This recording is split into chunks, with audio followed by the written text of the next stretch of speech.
how I make friends. I have to say, hi, my name's Sari. Who's yours?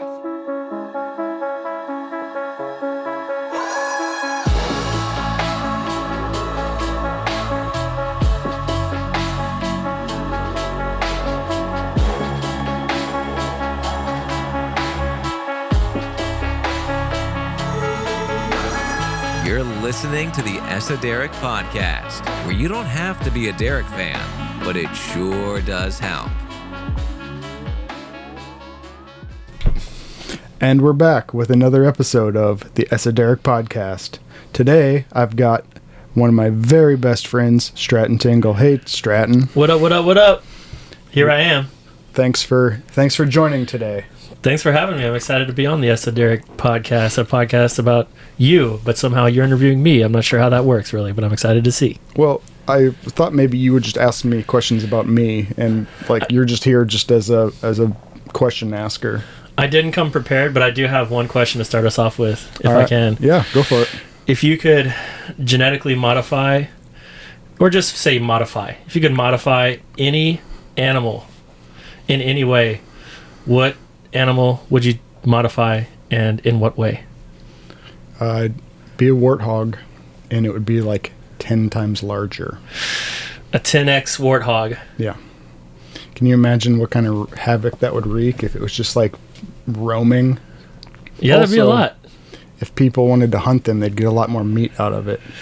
I feel like there's a lot of violence involved in your answer. So that probably says something about you deep inside. Oh, well, what's your answer to that question? I can't, it's so, like, when I first thought of the question, my answer is I would, it's very self-centered. Give humans the ability to have gills, specifically me, so I can breathe underwater. Oh, that'd be cool. You were a swimmer, right? Yeah. Do you still swim? Yeah, I like to swim, but there's really nothing like being underwater. It's the soundscape is very, very different. The weightscape is very, very different. Like how you move, it's just like basically being in outer space without having to go outer space. You just go underwater. And if I could just stay under there for unlimited time and breathe without like gear, without a bunch of stuff on me, I feel like that would be pretty awesome. I agree completely. I hate swimming, but snorkeling, it's almost unworldly. Something I've always wondered is like, so it kind of blows my mind, but have you ever like snorkeled high, like really, really high? No, never have. I feel like that would be, I mean, I don't know if I could handle it. I know plenty of people who say that. I'm not a huge user of marijuana, but I know a number of people who are really into scuba diving who say that there's nothing better than scuba diving while high. I could see that. I've always wondered what that would be like. Yeah. All right. Well, we're going to try to keep this podcast to an hour. I thought about doing a podcast for months, and up until then, I never thought I'd want a podcast because everyone has one. I have nothing I really would know what I want to talk about. But then I got real excited about some ideas, and I knew I wanted to have you on as one of my first guests, just because we've been friends for so long, and you're like the raddest dude that I know. So I'm really happy that you're here, and I, like, as part of this, I was like, man, I just want to have a PK listening party. So we're going to try to keep this to an hour, and then later on I'll tack on a listening party with Prophets and Kings. Cool. What PK is. Cool. I like it. Let's do it. PK, Prophets and Kings, is a band that Stratton was the lead singer of for 2 or 3 years. A while. Yeah, I don't know exactly when our name change happened. We released an EP under a different name. We were basically the same band in 2007. And then we released an official album in 2011. And we were probably broken up by 2013? Or 12, 13? Probably 13. It could be. So maybe 4 years or 5 years maybe? It was Antebellum previously, right? Yep, that's right. But so you consider that the same band, just a different name? Pretty much, yeah.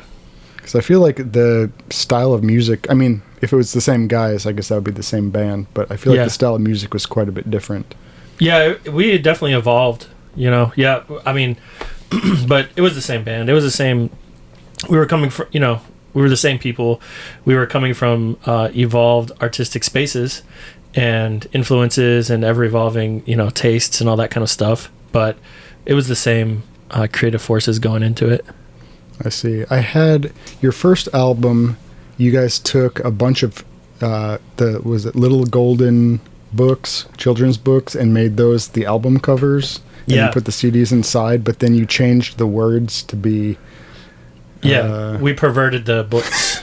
We took Little Golden books, children's books, and we cut them up and edited them and pasted other words and wrote other words and drew other photos, other pictures, and made them perverted versions of what they were. And we also sold, and we put our album or our CD in the front cover in a sleeve and sold those as our CD jewel cases.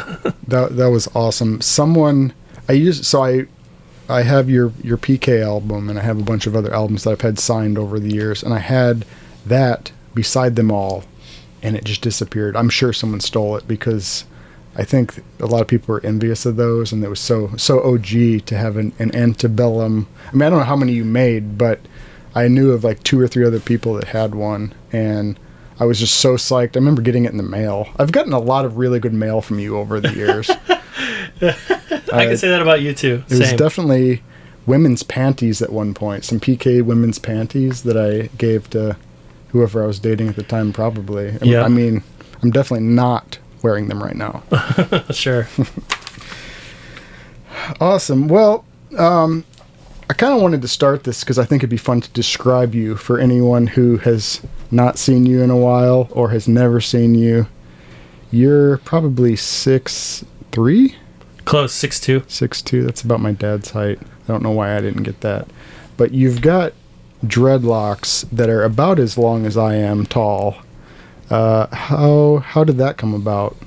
I started, so back to swimming, one of the things we were talking about earlier. I was a swimmer all through high school, and I was all-state, an all-state swimmer in Missouri. I worked a lot at swimming. Swimming was my only sport, and I did a lot of it. And I got burnt out on it.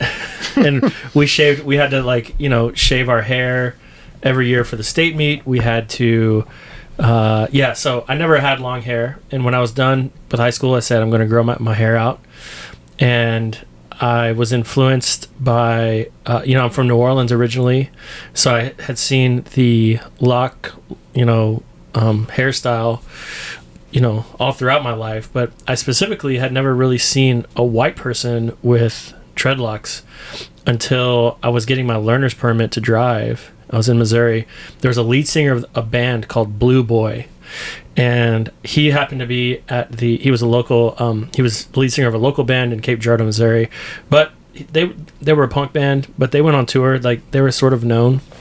So if anybody was into punk and rock and metal in the mid to late 90s, you might know who Blue Boy was, and you might even know who the lead singer was. I didn't know him, but I just saw him, and he had these long locks, and I was like, what is that? I didn't know that was possible to do. So that's where the seed got planted, and kind of always thought that'd be a cool hairstyle to have and something that attracted me. And I started growing my hair out when I finished high school, and then I had the opportunity to go live in Zambia, Africa during college. And I worked with the World Food Program. And during my stay there, we locked up my hair, and my hair is kind of naturally locks up. It's very curly, so it has no problem, locking up. And I've had the hairstyle ever since. It's been about 21 years now. When was the last time you measured one of them? How long do you think the longest one is? 4 feet? I've never measured one. I think the longest one is probably about somewhere between 4 and 5 feet. I know if I hold them out with my arm extended, which is going to be about 3.5 feet, and they continue hanging about a foot. So 4.5 feet probably. Yeah, they're really nice. I remember. So we're going to talk a lot about before I moved to Chattanooga, where I live now. You're 90% of the reason why I moved here was because every time I'd want to go on vacation, I'd come down here and I'd hang out with you, and you would.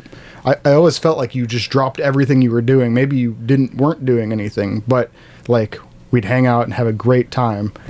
And even like back then, and still, we don't hang out, unfortunately, as much as we should. Well, I guess maybe we hang out as much as we used to before I moved here.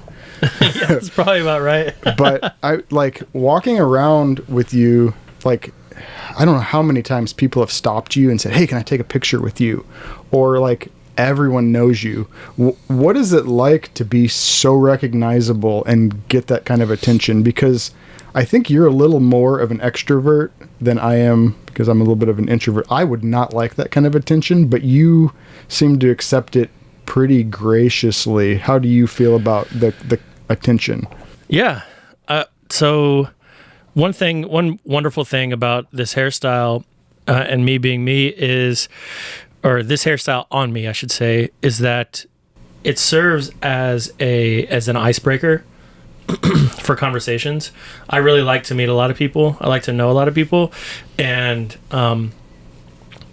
the hair is a great. It's kind of like breakdown, for the most part, sort of breaks down barriers that may exist in people wanting to approach me and ask me about it or talk to me or whatever. I seem very approachable to a lot of different people, and so that served me really well, I think, and it served me well professionally. It served me well personally, and I don't know exactly. I can't remember where we were going with this question, but I like it. Yeah, just like how do you feel? But does it ever get annoying? It's like you just want to be left alone, or is it just your personality is such that? Not like really. it? I do. I do fall into that not trap, but sometimes I do like going somewhere and not running into some people I know, and so I have places that I go to do that. Sometimes out of town, sometimes in town, weird places like hotel bars, for instance. It's usually full of hotel people and not locals. So I can get away and like have a drink or a meeting with someone without a bunch of people knowing that I'm having that meeting by going to a hotel bar. Not to say that there's anything that sounds a little devious, but sometimes you want to like go out and not not say hey to like 75% of people in the place because you run into everybody you know. Yeah. How often, like, I'm really bad with names. Like, how many people approach you, like, hey Stratton, how many of those people do you think you actually know? Like, do you remember? Are you good at remembering names and faces? It depends on what you mean by actually know. So there's a lot of different ways I guess I could go with that question, but I often don't remember people's names. And one of the questions that really puts me on my heels and that I bristle at is when someone says, "You don't remember me, do you?" I can't stand that question because, like, for one, if you ask that question, then my answer is it's going to be no. Like, you already know the answer, so why would you ask me that? It makes me feel bad, and it calls me out. And maybe that's okay. I mean, that is okay. It's totally fine, but it happens a lot. But I have a thing. I've started to think that it's maybe some kind of like a different brain development thing where I recognize a lot of people, but they're often not someone that I've ever met. And so like I'll see someone that I know or that I think I know, and like I'll wave or like holler out or something like, hey, or like go up and greet them as if like, we know each other, and they don't know who I am. And that happens pretty often to me. And I don't know that person. It's like not someone I knew, but they kind of maybe look like someone I knew. And so I don't know what that says. It is a piece of my extrovertedness, but it's something that happens a lot, and I don't know exactly how to explain, but it can be pretty awkward sometimes. Have you ever thought about just having developing a funny standard response to the people that say, "Oh, you don't remember me"? Like, "Oh, are you the one I met in prison?" or something like that. Nah. That would probably I probably need to do something like that. That's a good idea. Yeah, you probably Google some standard responses to like. No, I don't remember you, but I remember your mom. like that. Yeah, that's perfect. So let's talk about the things that I already know. That's a little less interesting to me, but I mean, not that it's not interesting, but tell me about your job. We talk about this all the time. That's why I feel like there's a lot more interesting things. But also, I'd like to give a little plug because I think your business is pretty cool. Well, I think it's cool too. I'm the executive director of Soundcore, which is a nonprofit organization that is charged with building Chattanooga's music economy. So we work with musicians and local music industry professionals to help them build their careers right here in Chattanooga, so they don't have to run off to Nashville, Chicago, LA, New York, or wherever. So I think the job's really cool myself, and I'm excited to do it. We're in our 7th or 8th year now, which is pretty awesome, and it's an organization that I am the founder of. However, it's a nonprofit organization. It comes from a community conversation, so it's always weird if people don't know what nonprofit world is like. It's kind of hard to explain. Like, people are like, "Oh, so you're the owner?" Well, there's no owner. I'm not the owner. It's an organization that's larger than me. It is a community-led organization. I did help start it alongside a ton of people in Chattanooga in the community, and it serves a need that was defined and voiced from conversations that have gone on for a long time about how to make Chattanooga a better music city and really reestablish us as being one of America's great music cities. So that's the work I do every day. It's pretty fun. It's a lot of work, and starting and leading a nonprofit organization that's still around 7+ years later is pretty awesome. And I think I pat myself on the back for it. I've certainly been fortunate and lucky, but also by being leading an organization that has continued to be the benefactor or be the recipient of really great benefactors and philanthropic initiatives here in town. But so I am really proud of the work. I'm still a little humbled by it because it's really hard work. And yeah, Soundcore, and it's spelled Sound Corps, and everybody says, "Oh, Soundcorps," and it's like, no, it's not Soundcorps. It's Soundcore, much like AmeriCorps or Marine Corps or Peace Corps. So you can find us at soundcorps.org to learn more about all the different work we do. I've had some people say, "Hey, what's Stratton been up to?" And they're like, what is he in? Is he in a band? What does he do for a living? And I tell them about Soundcore, and I say, it's kind of like a chamber of commerce for musicians.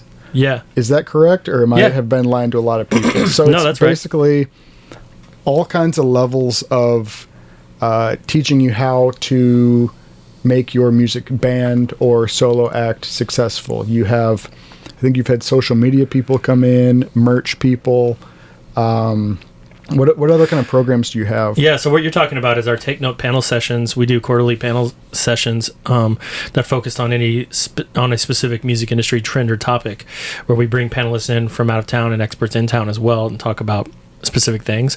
We also have an 8-week music industry intensive course called Craft Masters, which helps a class of about 10 people sort of launch their project through business planning.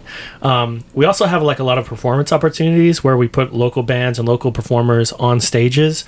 We work with the Road to Nightfall concert series, which helps local bands get to the stage of playing the big Nightfall stage, which is a big deal here in Chattanooga. For those of you who don't know, it's a free Friday night summer concert series. We run a street performance initiative called Sidewalk Stages, where we work with over 150 local street performers and activate public spaces throughout Chattanooga every weekend from April through October. And we manage over 700 performances through that program. Right now, we have a project that's in I haven't quite gotten the sales pitch down for this one yet, but it's something like every nursing home in the state of Tennessee is eligible to be part of this program that we help administer. It's called the Tennessee Person-Centered Music Program. And it really is part of a larger study on how recorded music interfaces with people who experience dementia and Alzheimer's. And that's been a really important and fun project, although it's not been widely publicized. It's kind of very administrative of us, but it's certainly within our wheelhouse. We have the nation's first local music subscription service called Soundbites. Subscribers pay $5 a month, and they receive 5 new locally recorded tracks every single month in their inbox, and the artists are paid for their work. So yeah, that's a snippet of some of our programs that kind of gets to the meat of a lot of them. So we've got kind of the music business side, but we also have like a lot of like making sure that we're getting local artists in front of wider audiences and putting them on a pedestal, and not only helping them achieve their goals through like business planning and giving you contract examples and budget samples and stuff like that, but also actually offering opportunities to play on larger stages for wider audiences. Yeah, that's all awesome. You said a lot of things, and I took a lot of notes just now. So I'm just going to go down my list. Cool. Nightfall is one of the coolest things about Chattanooga. Yeah. So I'll describe it how I see it. It's that we shut down the downtown. There's multiple blocks that's motorcycle parking only, which I love because they allow my Honda Ruckus in there. I sneak in. There's food trucks. There's like craft boutique tents. I don't know how to describe that. You can get a beer wristband. There's beer trucks.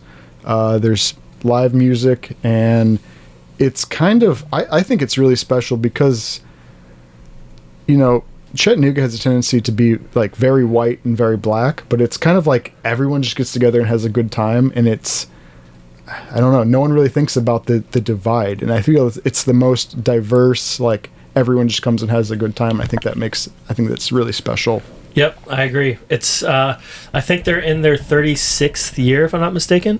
So been in a very impactful concert series. It's a free concert series. It's awesome. Yeah. And the person who runs it, Carla Pritchard, runs Chattanooga Presents, which runs Nightfall, and she's on the board of directors of Soundcore. So that gives you an idea of like sort of who my bosses are, like people that are invested in the music industry here locally, the music scene, and really want this to be a better music city, and are doing work day in and day out to make that happen in their own lives. Well, that kind of leads to one of the questions I ask. I feel like you told me this, but maybe it was someone else, that Chattanooga was a really booming, thriving music city until the Civil War, and around that time it just killed it. Was that you? No, it's that's somewhat accurate, but Civil War would be the wrong date.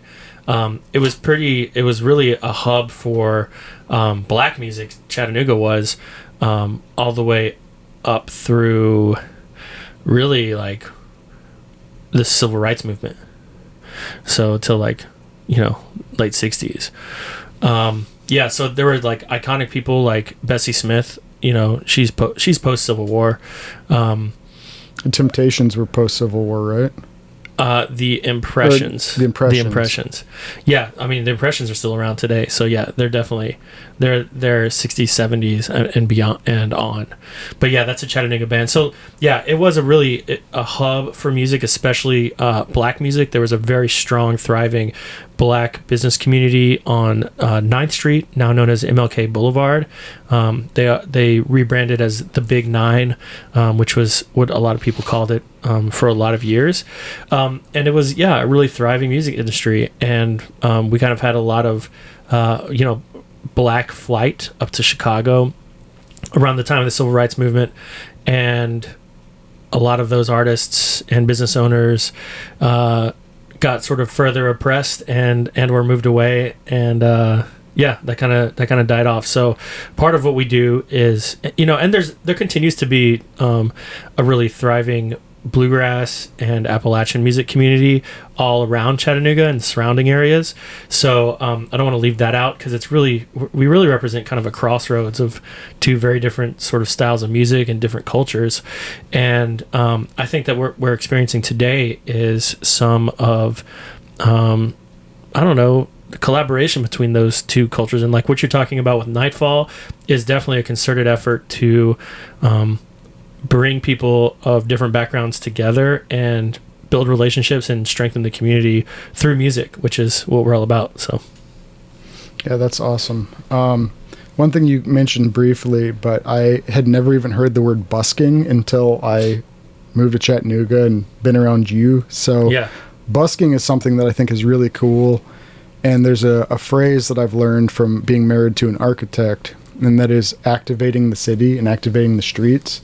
And I think that's something really cool. Busking is basically street performing.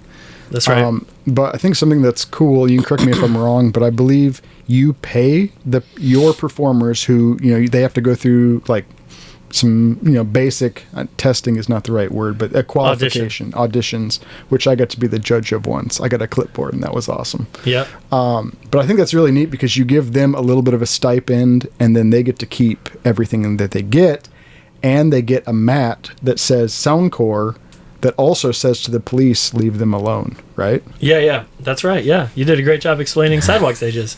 We raise money to pay our street performers who choose to be part of our program throughout the year. So yeah, our stipend right now, we pay $50 for each 2-hour performance. So that kind of gives our street performer a baseline, saying like, you're not gonna walk away completely empty-handed for getting out here and activating public spaces throughout Chattanooga, but you're gonna walk away with at least $50 if no one else tips you.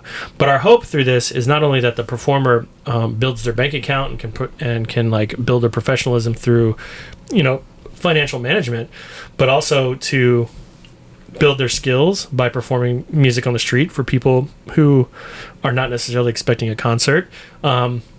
That also, like, tourists and locals will think of Chattanooga as being a great music city just by experiencing local musicians on the street on any given weekend. So, yeah, the concept sidewalk stages hits multiple objectives, and it does require our performers to jump through a few hoops that we set up that kind of up their game, up their professionalism game. So we just lost battery. Yeah, we're just honest and real on this podcast. The batteries died. The Zoom batteries died in the middle of me talking about sidewalk stages, but that's okay. I think we were pretty much done with it. I was just saying, I think it's a pretty cool thing. I just say to all your listeners, like, make sure that when you see a street musician, like, throw them $1. Yeah, I think that's kind of an interesting thing. Is What is a good way to interact with buskers? So if I don't have money, I feel like I can't consume their service. Like if I hardly ever have cash in my pocket. One, are they able to accept any kind of digital payment? And two, are they going to be super bummed if you sit there and watch them for 15 minutes and then just walk away? The best way to answer that question is to engage with them yourself. I'm not going to speak for any performer, but I'm going to let you engage with them and find out the answer on your own. Well, that's cool. So they welcome you coming up and clapping and waving and they're performing music out in a public place for a bunch of people they've never met before or seen before. So if you ever run into a busker who is shy or not extroverted and doesn't want to talk to you, then I don't know what they're doing performing out on the street. So in general, it's better to stop and enjoy them and give them that positive reinforcement than to run away because you don't have $1 in your pocket. I think it's probably also better for you to stop and enjoy it.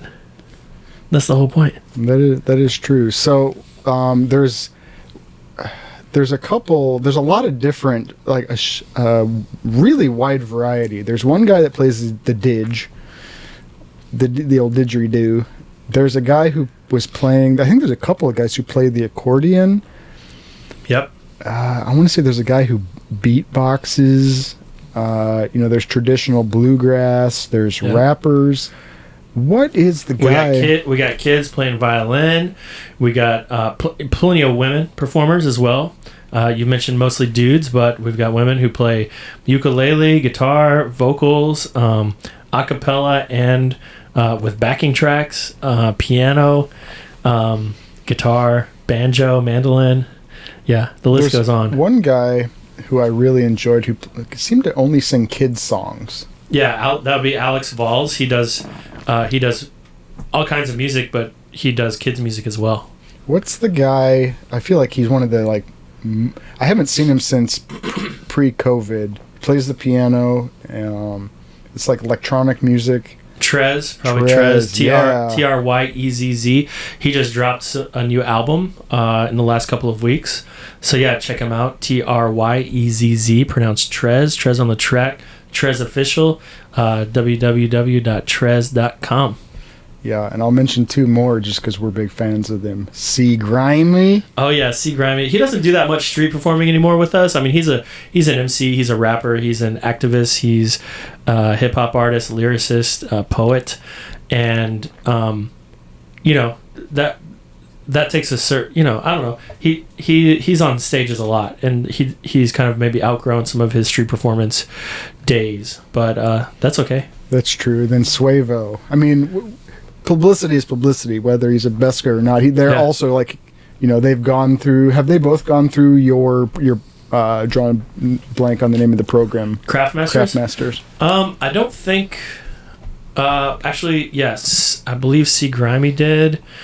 I don't recall Suevo going through. We've had a lot of people go through the program, so I don't remember. I can't remember who has and hasn't exactly off the top of my head, but both of them, have grown their careers here in Chattanooga. Suevo is a prolific rapper. He's also a saxophone player. He doesn't busk with us much. He hasn't busked with us much since 2019, but he was out in the streets every weekend for a number of years, doing the saxophone thing, and people love it. He's a really great player, and he plays what people love to hear. And he's also a rapper and a music producer himself, and is just continues to be a rising star here in Chattanooga. I believe he's called Chattanooga's Golden Boy. Yeah, maybe. That's what his Instagram says. Okay, I believe it. Self-proclaimed. Yeah. So moving on, something else you said recently that was pretty profound to me is Chattanooga's the best city in Tennessee. Yeah, absolutely. What? Yeah, you trying to? Anybody trying to contest that out there? I don't think so. If you are, then you haven't been here. Yeah, I mean, I was thinking about it. It's I've been to Memphis. I mean, what are the big 3? Memphis, Nashville, Knoxville, Chattanooga, Knoxville. I've been to Knoxville. There was nothing. I will knock Knoxville. I'm not going to crap on any of the other cities in Tennessee, but I will say that Chattanooga is the best. And I mean, there's plenty of great stuff about Memphis and Knoxville, especially Big Ears Festival in Knoxville is one of my do not miss festivals every year. One of my favorite things to do. And Memphis has a lot of different. I mean, it's very different in Memphis. It's on the Delta. It's on the Mississippi. It's very flat. The terrain is totally different. The businesses are different.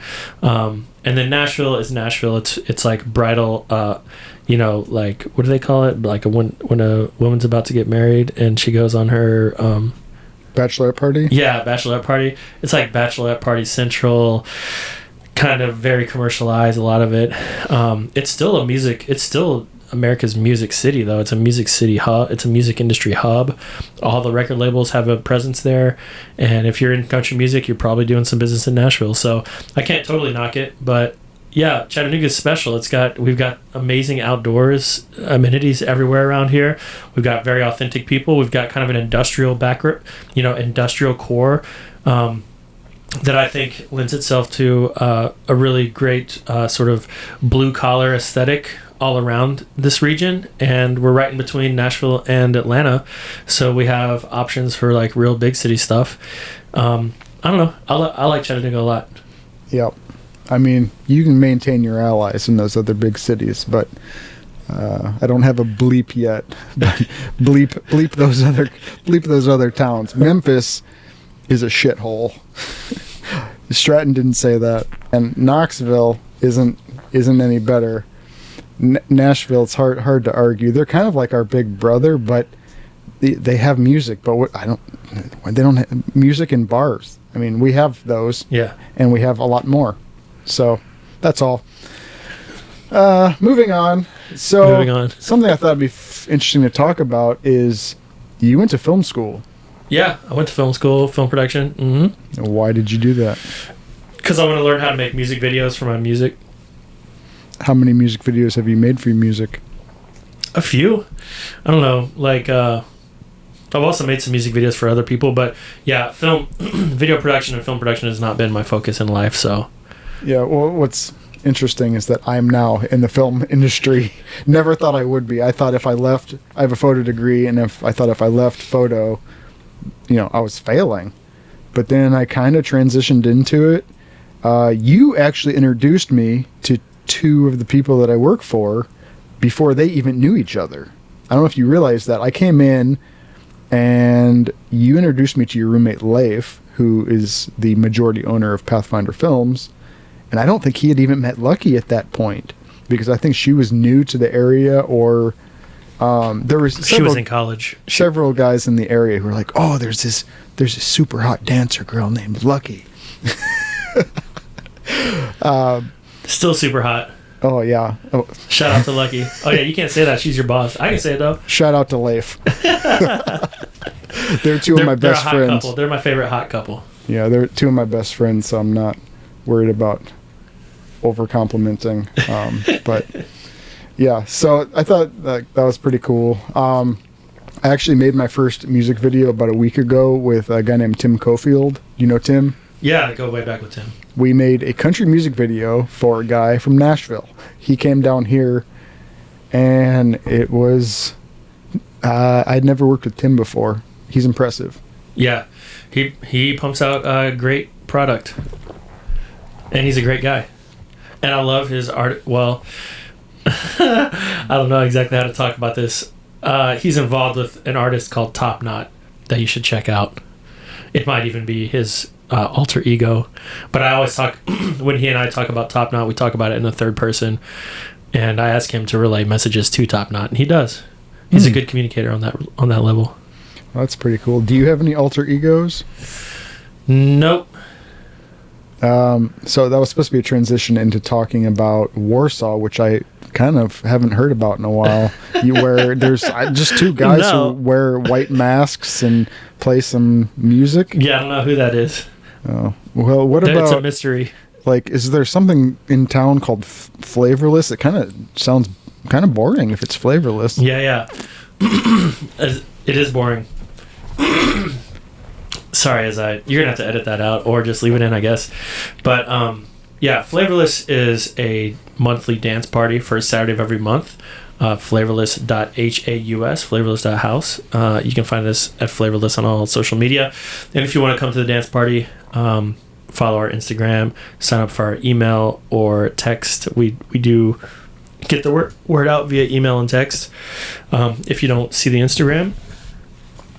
And it's primarily started in 2017 as a underground progressive dance music party, and we like to promote the type of dance music that we enjoy, and we have a really good time with it. My partners in Flavorless are Brett Wise or Bad Bert. I'll just give their artist names.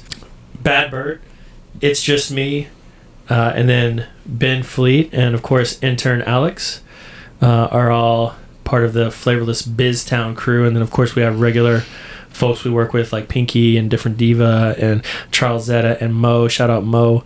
I really like Different Diva. Yeah, Different Diva is awesome. She's a great rapper herself. She's one of our regular door security people. She lives in Clarksville right now, but she sometimes is back in Chattanooga, and we try to get her to work the door whenever she's around. That's awesome. Do you have an Instagram? Yeah, Flavorless House. I only care about Instagram. I mean, I don't use anything else, so. Yeah, I think you should be able to... I think it's flavorless.haus, but if it's not, then it's just Flavorless. I'm not sure. And then Soundcore is just at Soundcore, right? Yeah, Sound is CORPS. Awesome. And your Instagram is at Stratton Tingle? Yeah. Oh, I forgot to ask you the most important question.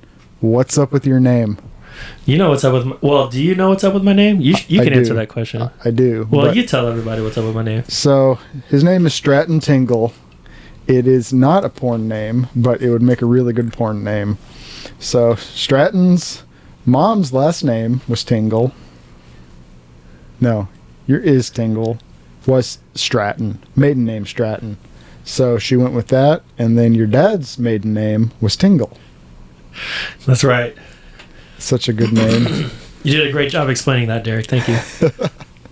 I mean, I always want to start a lot of podcasts with what's up with your name, because my buddy Pierre says that all my white friends have weird names. And I had Shaughnessy Cargyle on here recently. And Leif Ramsey will be next. That's a pretty uncommon name. Stratton Tingle's about as uncommon as...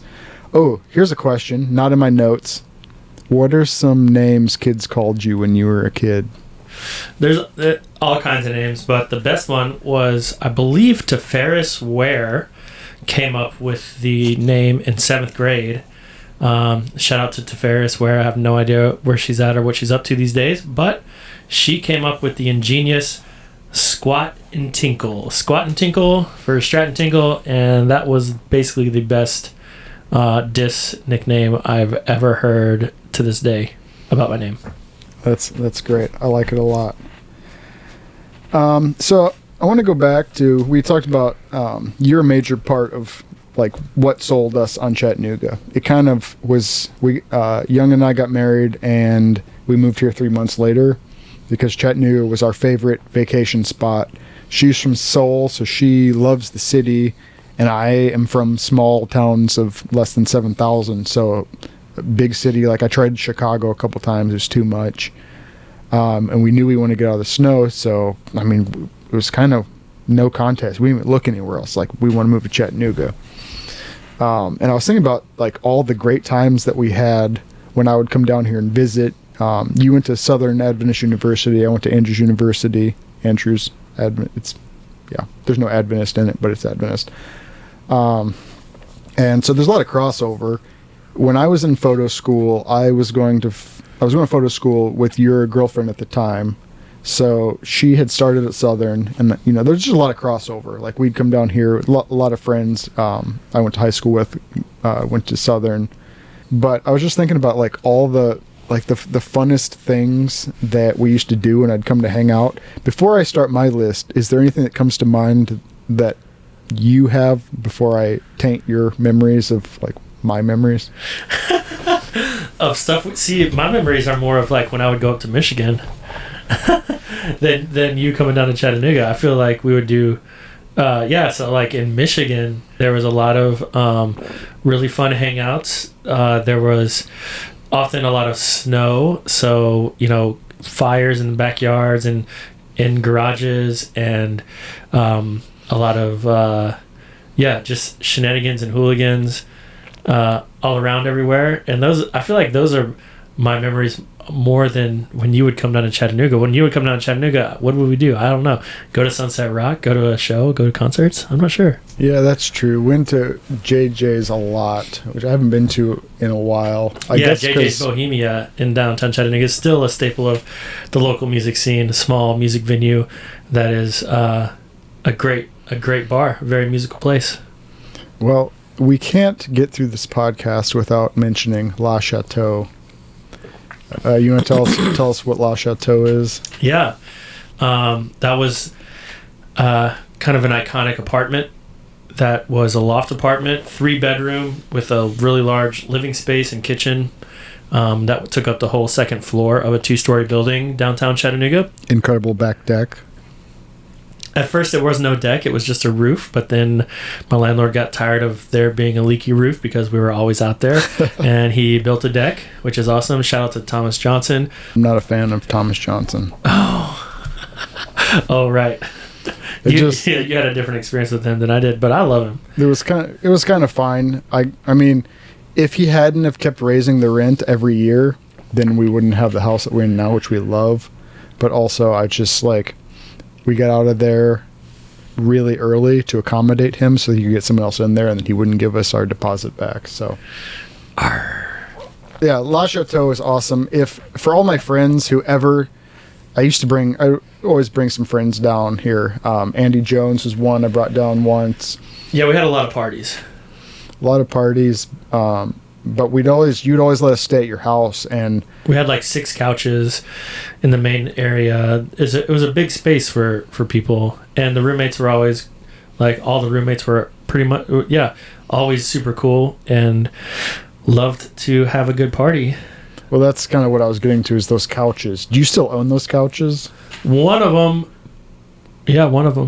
Those couches have to be so grimy. Yes. But I remember I always slept so good on them I remember one time I came down here with my buddy Alex Antonov, and oh man, I don't know if I can tell this story. Maybe I can just tell it without names.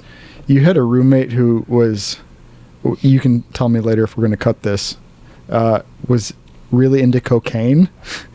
And I had one. I had just one. I had just got back from Korea, and Alex, I'd flown back, so I had, jet lag or whatever. And Alex picked me up from the airport, and we drove immediately to Chattanooga. And Sounds like y'all were the ones addicted to cocaine. I went 3 days without sleeping. That sounds a little more like meth, buddy.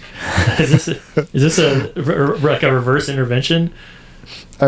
Yes. Are you hosting an intervention on yourself? I remember going, and we were sleeping. Me and Alex were sleeping on your couch, and your roommate was lighting off fireworks all night, like bottle rockets, and just like going nuts. And I remember that's the longest I've ever gone without sleeping. I think it was 3 full days and 3 full nights without sleeping. Wow, that's dangerous. That cuts years off your life there, buddy. But those couches, like, I don't know how many of my friends have slept on those couches, but like how many hundreds of people went through. Jeremy Sharp probably slept on them a time or two. Yep, he was on those couches for sure. He was a more or less roommate, right? Yeah, for a long time. Yeah, absolutely. Unofficial roommate. Yep. La Chateau was a really special place, and I'm glad now there's Tingle Town, and we don't really have a name for our house. But we were neighbors. I mean, I guess that was awesome too. So I lived above you, and your roof was flat, so that was kind of my porch. Had a great view of the mountain, Lookout Mountain. Had a great view of Warehouse Row. It was just a really, really cool spot. Yeah, it was cool downtown living, and like you say, the rents just keep going up and up and up because people like us made downtown, helped make downtown popular and cool and accessible and fun. It was cool because we lived on the free bus route, so we were kind of closer to the choo-choo, but we were between the choo-choo and the aquarium, so that was always fun, especially when we first moved to Chattanooga, and it was even more like big city living for us was really cool because the free bus. So I got some other things. I used to love coming down here and going to M&J Shoes with you. Oh yeah, that's a good spot. Still a great spot. I haven't gone there in a long time, but I remember you had a massive gold necklace with a big microphone on the end. Yep. And then I had multiple like big crosses, and I had my ears pierced for a long time in college, so I'd get the biggest fake diamonds like that they could make. I still have multiple, I don't know if they were, I assume they're knockoff, like NFL hats and NBA hats. Belts, and it's a magical place that very fashionable place. I need to go to. I feel like it was targeted at the black community but owned by Koreans. Yeah, I think you might be right. Yeah, it's a cool place. I need to visit again.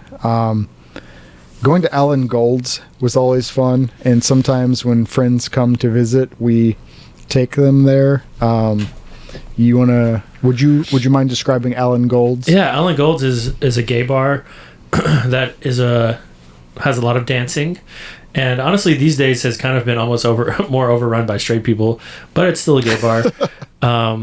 And it's an extremely packed dance floor, and for a very, very long time, I really don't know if they still allow smoking inside, but it was smoking inside, and you would not get away without smelling like cigarette smokes way past like when pretty much everywhere else but JJ's Bohemia cut out cigarettes. So yeah, it was, I don't know, Alan Gold's is like a crazy, one of the things that you do there is you order a pitcher of Long Island iced teas. You get about 10 or 12 straws in your pitcher of Long Island iced tea, and you just kind of like pass it around. So definitely not a COVID friendly environment, but a really fun time. You didn't mention the performing. Oh yeah, that's of course, kind of my favorite. I mean, that's my favorite part, but I feel like it's the best part. Yeah, they have. It's a regular drag. It's a drag show spot. So you got to bring your dollar bills when you go to Island Gold's and be ready to shower the performers with money. Yeah, it's a lot of fun. They're really good performers. This is another part I may have to cut because it may not be politically correct. But one of my friends came into town, Brandon Lowry, and I told him I was going to take him to see the Dancing Ladies, and but I said it doesn't start until 1 a.m. And he's like, okay.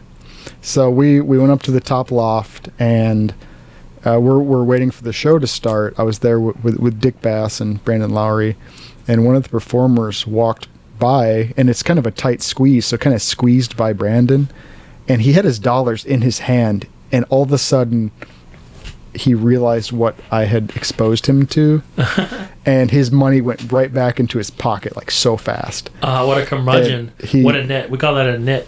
That's a nitty move. Yeah.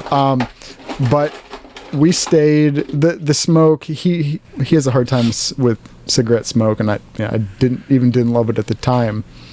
But we were there for, I don't know, half an hour, and I'm like, you guys, we can go now. And they both are like, no, we're okay to stay for a little bit. So You won him over. It was fun. I took my wife there when we were dating, and she said, "Are those boys?" Like, she figured it out pretty quick, but it was funny to see when we were upstairs when Brandon Lowry was up there, and the performer kind of squeezed by him, was had a foot on him and like very muscular, just kind of. The scene was hilarious because of how small Brandon looked, and was a larger man, larger than me. He's still a big guy, no matter how you chop it up. You haven't seen him in a while, man. But he's still at least tall. He's decently tall. Yeah, he's around 6 foot. Yeah. But he says he lost a derrick in weight. No doubt. He's lost over 160 pounds. Wow. And I don't weigh 160 pounds. So. Damn. Congratulations. Well, I'm glad Alan Gold's won Brandon over, because I always have a good time there. Yeah, we take people there, but the older I get, the more I don't want to stay out past about 10 o'clock. So I want to start back from the beginning. I think we've talked about this at least once in our friendship, but the weekend that we met, do you remember that?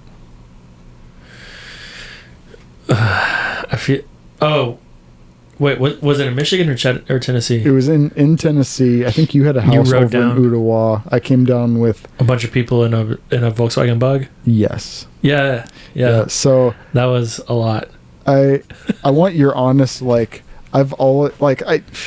haven't cared for years, but for years I thought we would never be friends because, long story short, we came down, and this person that we'll just call Voldemorta, her and I first started, we hadn't officially started dating then, but the guy that drove the Bug down, I didn't know had a history with her and was still in love with her. I don't even know if I really knew that. So skip a lot of details. Basically, we were staying at your house while you were dating. I think we can say Carla. I think that's okay to say. You were dating Carla, and for some reason, the guy decided to wake you up when you had work. I remember you had work the next day, and kind of cry to you all night long, starting at like 3 a.m. And I was just like, oh man, what a bad first impression. Yeah, I don't actually remember that happening, but I do remember there being like a lot of drama with everyone. It's like it was like 5 people in a 2000 1999 Volkswagen Bug, like a new Bug. Mm-hmm. And I don't remember that many details about it, but I remember there being drama. Yeah, not a lot more to that story. Might have been you had to be there, but I felt like it was a really bad first impression. But you're also pretty accommodating guy, and you seem to be good at staying up late, so maybe it wasn't too bad. I don't know what your job was at the time, but that was a really bad first impression. But something I think is really interesting is you were my Gyaka bum. So skip ahead. what, probably 10 years. You were my gyakabum, which stands for, do you remember what it stands for? Goose Father. Yes. And you wore a hat. It was supposed to be red, but we went with black, and it was kind of, describe it kind of like an Amish hat. Yeah, it's like a large top hat, and it had 2 feathers on either side that were really large feathers. Very erect, like straight up. Yeah, they were like, the feathers were probably like 16 inches long each, and they went straight up on the sides of the head. And so it looked like a very, like something you would see in anime. Yeah, so gyakabum in Korean weddings is basically the best man. And you carried the goose. It's kind of an old Korean tradition where you would carry the goose for me. Almost, maybe it's like a servant. And so I walked down the aisle, and then I turned to you and I bowed, and you turned to me and bowed, and then you handed me the goose, which was a piece of a wood goose. And then I take that goose, and then I present it, do the same thing to the mother-in-law who has the other goose. So then you put the 2 geese together, and that's like part of a Korean wedding, like very traditional, old school wedding ceremony. But yeah, was there an aspect? Correct me if I'm wrong. Is there not an aspect of it if like the mother could like not accept the goose and then the marriage can't happen or something? That makes sense. I don't remember that, but also like I'm not in my mind there was always like I had to be like pretty on it because there's always a possibility that Youngin's mom would be like no, very publicly, like after y'all went through all, like they flew from Korea, like after y'all went through all this trouble, that she could, I don't even know her very well, but that she could be like, yeah, and no, this isn't happening. I do not accept the goose. I know that form is really important. So Koreans have a thing called sebe that's, I wish I could take part in. So when you're a kid, you could go to your elders, usually aunts and uncles, and you bow a very certain way and show respect, and they would basically just give you like $100 bills. But if your form was bad, they didn't have to give you any money. Like, it's gift giving is a really big thing in Korea, and everywhere you go, it's like, oh, here's $100, which is, I wish we had that here. Although I'm to an age now where I would be the one handing out the money, and I don't want to do that. But sebe is cool. Like, it's all about form. So I think a lot of the Korean things were about form. But that was really cool. Yeah, I appreciated you accepting my invitation to be my best man. My whole life, I've never really had a best friend. I mean, I feel like I have in the last maybe 10 years best friends, but like as a kid, I was like, oh, I just want a best friend so bad.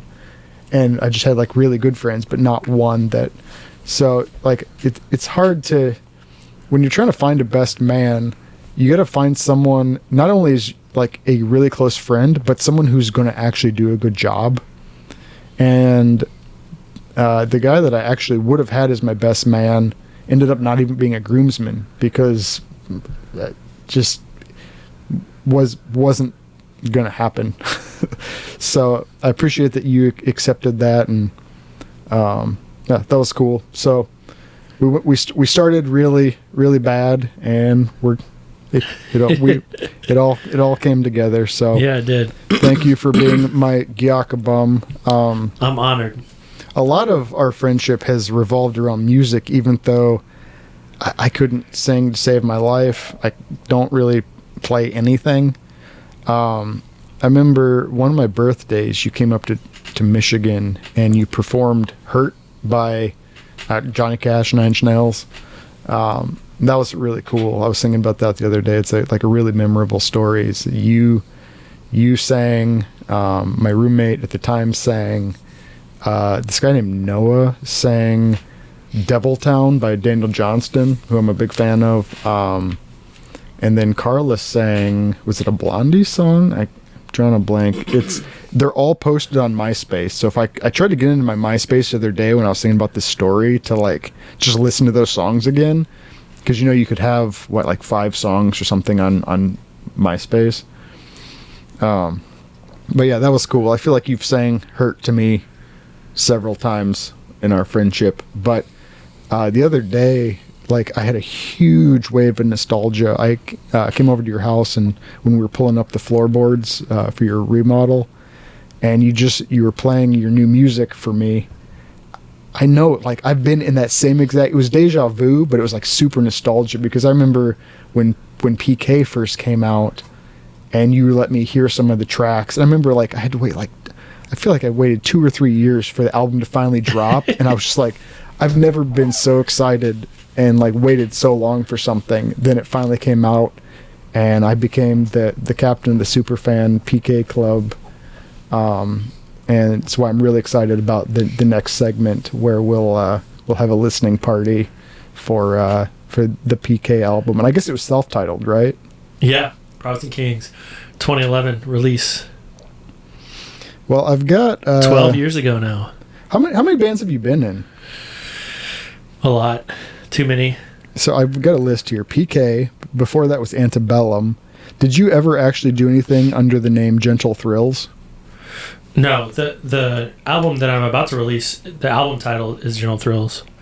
Under Stratton Tingle band name? Yeah, yep. And you have two albums now? Or this will be the one you're about to release will be second for the Stratton Tingle project? Yeah, the other one is more of like demos. But yeah, it's an EP. It's called Tranquil Pleasures. Very similarly titled to Gentle Thrills. Yeah, and the list of bands is like really long from way back in the day, and we were constant. I was in bands.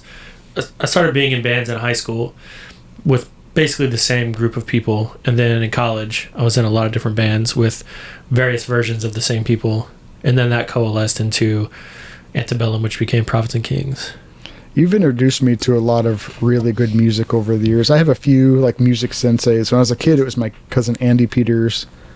And then in high school, I'm trying to think of who was like a big influence. Maybe like Jeff Maitland. Trying to think of who else was. But then in college, it was definitely like Brett Newman introduced me to rap and Ian Sittlinger. And then you, in like later on, like got me into like a lot of like, I want to say it's like darker electronic, maybe like heavy white noise, like Fever Ray, Deontward. It's not in that genre, but yeah. Like, you've introduced me to a lot of really good music. I think Fever Ray is one of my favorites. And you gave me a little sneak peek of the new album, and it reminded me, I told you at the time, it reminds me of a mix of The Cure, Prophets and Kings, and Fever Ray. Like, it all has kind of those, like, if I had to describe it, like, in there. And this kind of segues into some, like, the last thing I wanted to talk about with you. And it's something I've brought up on other podcasts, but have you ever heard of the book The Inklings? No, I don't believe so. It's, so the Inklings were, the original was C.S. Lewis, J.R.R. Tolkien, and then they had another guy whose name I always forget. I should probably remember so that the next time I talk about this. But basically they have a thing, a belief system that 3 is the best version, like the best way to, there should always be groups of 3 friends, because the way that you and I meet, like see each other, is only one, is only straight on. But you can learn a lot about someone by seeing how they interact with other people. And it's, so the new, not the newest album, maybe a little bit, but the one before was very, very, it's me seeing a new side of you through your new girlfriend. So I'm seeing a side of you I've never seen before. Nice. So I'm like, you know, you've never had a girlfriend that I didn't like, but I already like this new one a lot, and I see a whole new you, and it kind of, like, it comes out in your music big time, but I've never seen this Stratton, and I think it's really cool. So you have her, I won't mention her name, you can if you want, and then also Poppers. I had to mention Poppers. You got a dog. Wait, we gotta say Katie. Okay. For sure. I wanted to let we let can't you just do go to that. Poppers without saying Katie. Okay, so you have a girlfriend named Katie. Shout out Katie. She, from everything I can tell, is fantastic. She's very beautiful. She's very nice. Has a great job. Those Yeah. are, I mean, they're things.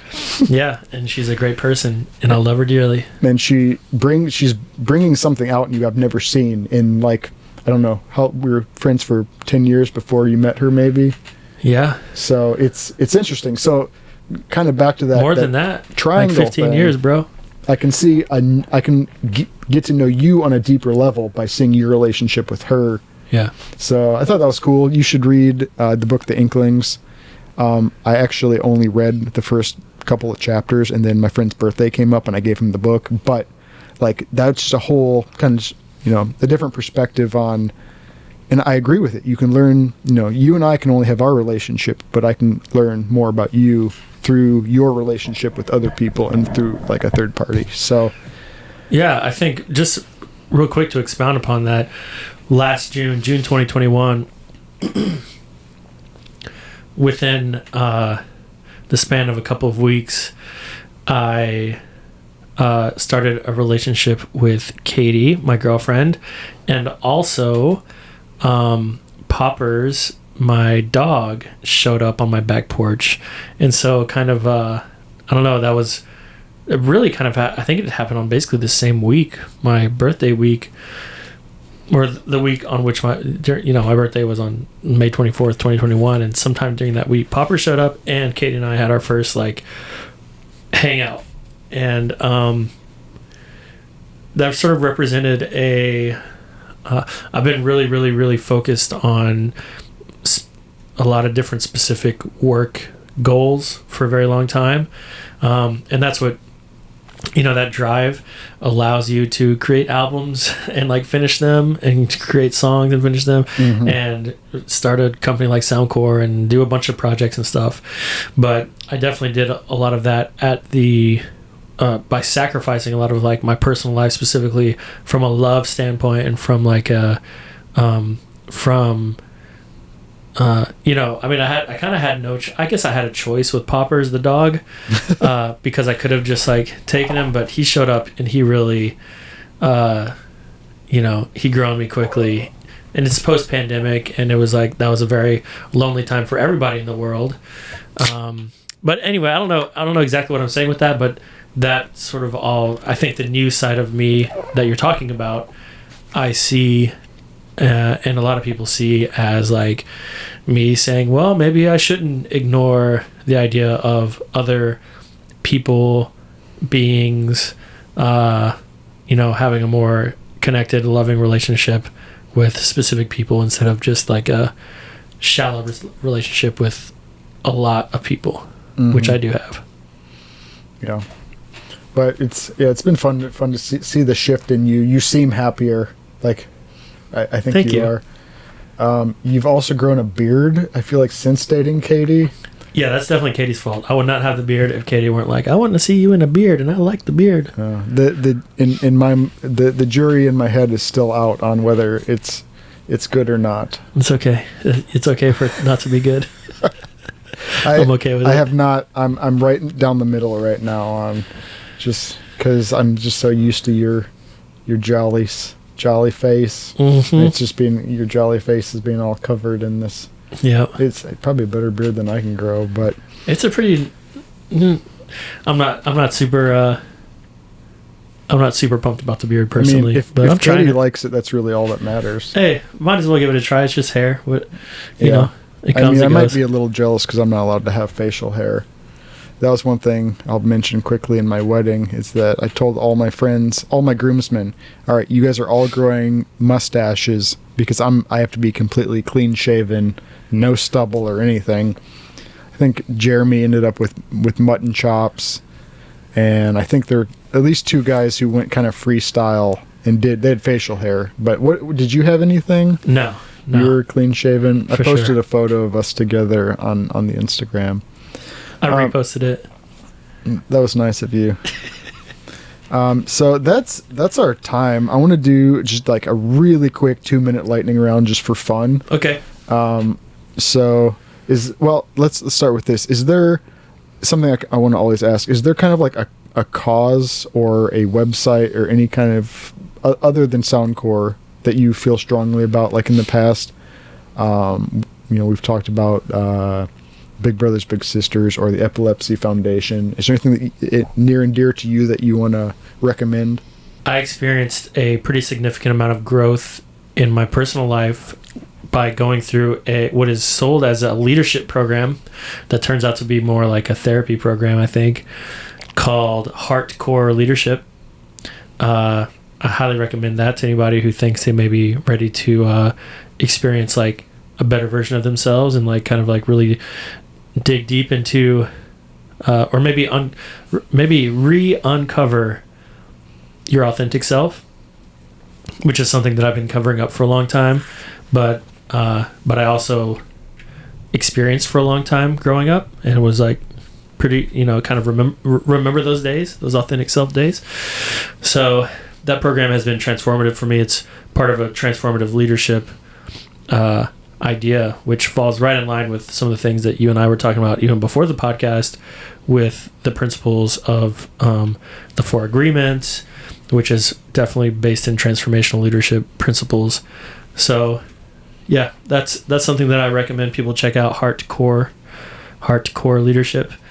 Yeah, that's a good one. Do you have a favorite podcast right now? Or what's your most recent favorite podcast? I have I do enjoy podcasts. I'm a little embarrassed by the one, like there's a couple, but the one that I probably like, yeah, definitely enjoy the most right now is a poker podcast called Sessions by DGAF. Do you listen to them as soon as they come out? Yeah. Do you know exactly what day of the month it comes out, and are you ready for it? He drops like he has like 5 drops a week, bro. That's a lot. Because Shaughnessy says I need to be posting regularly so people know when to drop.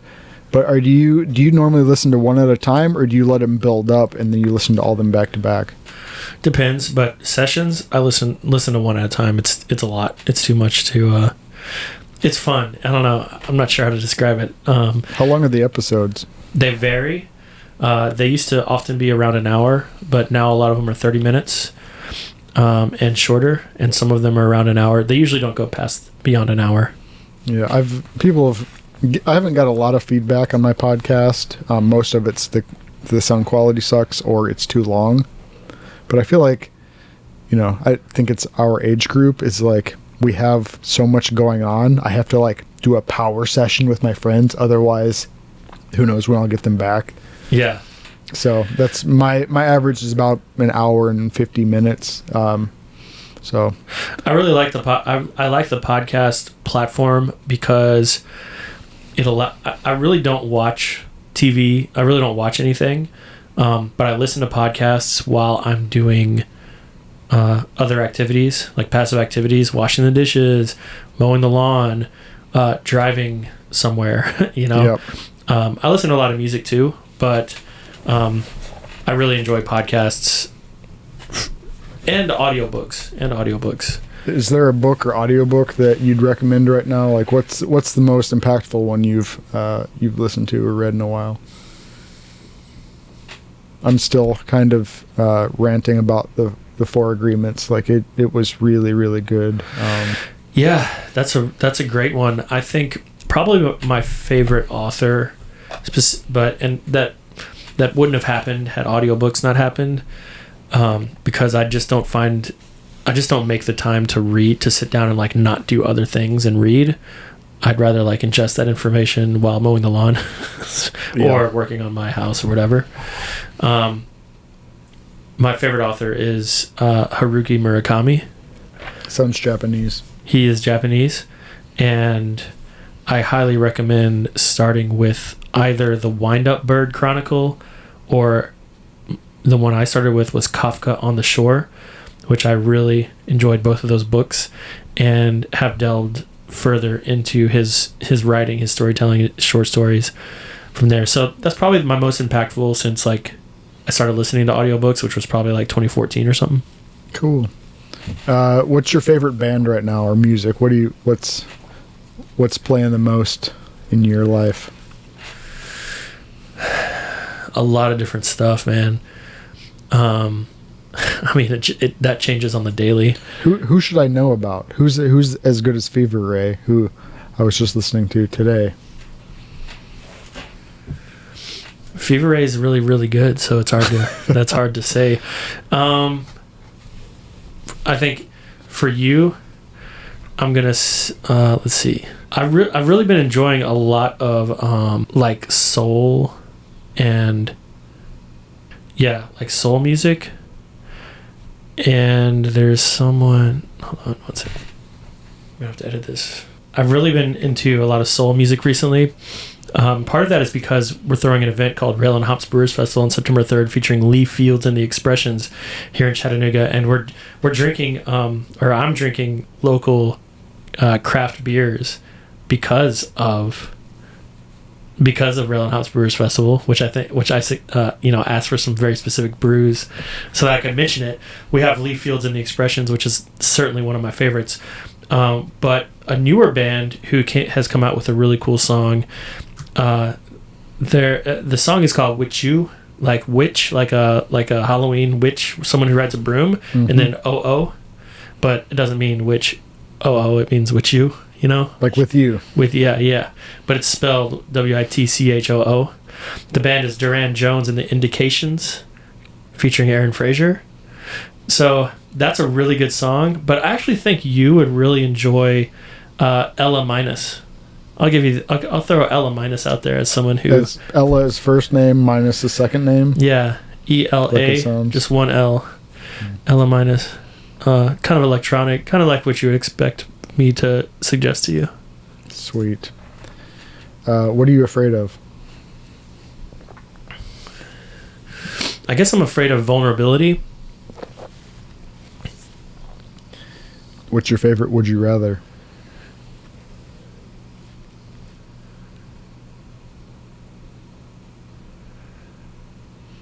I came down here I think I've told you this story before, but I came down here. We went tubing one weekend when I was visiting Chattanooga.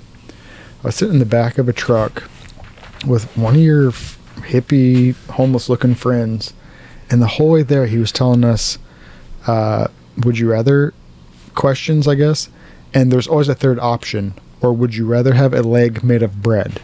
And you could ask questions like, oh, well, is it like moldy bread? If you eat it, does it grow back? And his answer was just yes. Like, it was all the things. It could be any of them. But that was always an option, like a third option. And every time I hear it, then in my back of my mind, I'm like, or a leg made of bread. I don't okay, so my favorite would you rather, I feel this is not something that I have prepared or in my back pocket at all. So this is like super out of left field. And I haven't, so it's interesting that you relate that to a time that you spent with me, because it feels like something that's related to me that I have no idea about. You were probably driving. Yeah, exactly. Would you rather? I mean, what is my favorite? Like, you mean like to pop the question on other people to be in it? Like, kind of like the thing that I asked earlier about like what animal would you modify and how? Mm-hmm. Kind of a similar question to that. Yeah. If you don't have one, that's okay. I don't have one. Okay. When you're, what are your top 3, I say sexual attractions, but like when you're looking for someone to date, what are the top 3 things that like, you're like, yep, check. Probably for her name to be Catherine Elaine Rivers, first, middle, last. Oh, that sounds like a news reporter. And now, that's right. Catherine Elaine Rivers. There you go. On Channel 9. Yes. Thanks, Catherine.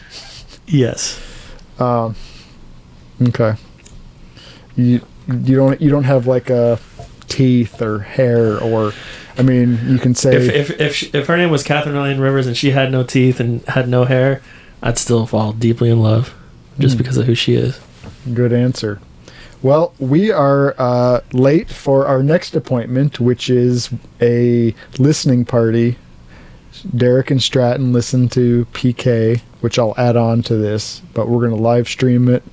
So thanks for joining my podcast. You're making dreams come true. This was a lot of fun, and maybe I'll have you back for like episode 69 or yes, or maybe like 88 or one of those. I definitely deserve 69. Okay, I'll save that for you. Yes. So yeah, thanks for joining. This was a lot of fun, and can't wait to get to the next part, which I'm just as excited about. Thanks, DP. Cool. Thanks, buddy.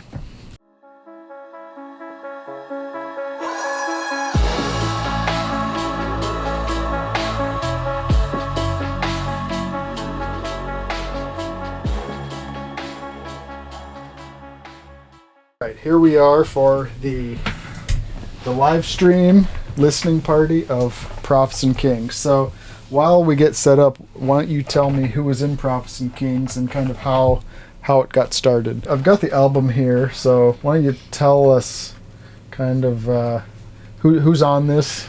Yeah, so Prophets and Kings is John Michael Brown, myself, Stratton Tingle, Eric Lissica, and Travis Ringstaff, or Lane Ringstaff. And what kind of music is this, and how did you guys form? This music is electronic rock, indie electro rock. We formed initially as a band called Antebellum, and then Lady Antebellum got really big and huge. We released an EP in 2007. And we rebranded as Prophets and Kings, and our music got quite a more electronic. And I don't know, it's indie rock. It's indie electronic rock is the best way to put it. We're no longer a band anymore. We broke up in like 2013, but we made a really good run at it. We released an album that all of us are still really proud of, and I think stands up. And we worked hard, and we had a lot of fun doing it. And we had trials and tribulations, and also life is life, and we went for it, and it's beautiful. Yeah, you guys came up and visited me in Michigan. We put on some good shows with I Am Band and what was Calvin's band's name? I'm sad you brought that up. I have them on. Know. I have I have him on vinyl. It starts with an A. Analecta. I should have known that. They played at my wedding too. Yeah, that's right. They were great. But can you recreate this photo for me? Yeah, perfect. Got the tattoo inside of my lip, and that is my teeth, my messed up teeth, and my lip with a tattoo inside of it. Yep. I thought it would be fun to play a CD. When was the last time you played a CD? This has been in my car for 3 years and hasn't left the drawer, whatever you call that thing. I hope it doesn't have any scratches on it. I mean, what do? We and then we kind of wipe it and cover it. So watch out behind you. Got room here. Play this thing, just old school CDs. You had this on USB too. Yeah, that was pretty cool in the shape of the PK logo. Yep. So yeah, let's just play it. The first song is Bear Milk. Who wrote these songs? Did you write this, Bear Milk? All of us wrote it. All of us in the band wrote it. We had also contribution from my friend Steven Starr, who now lives down in Texas, and possibly some others who I may be forgetting, but I'm pretty sure it was basically the four of us, and then occasionally, especially lyrically, Steven.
So Bear Milk, I don't know.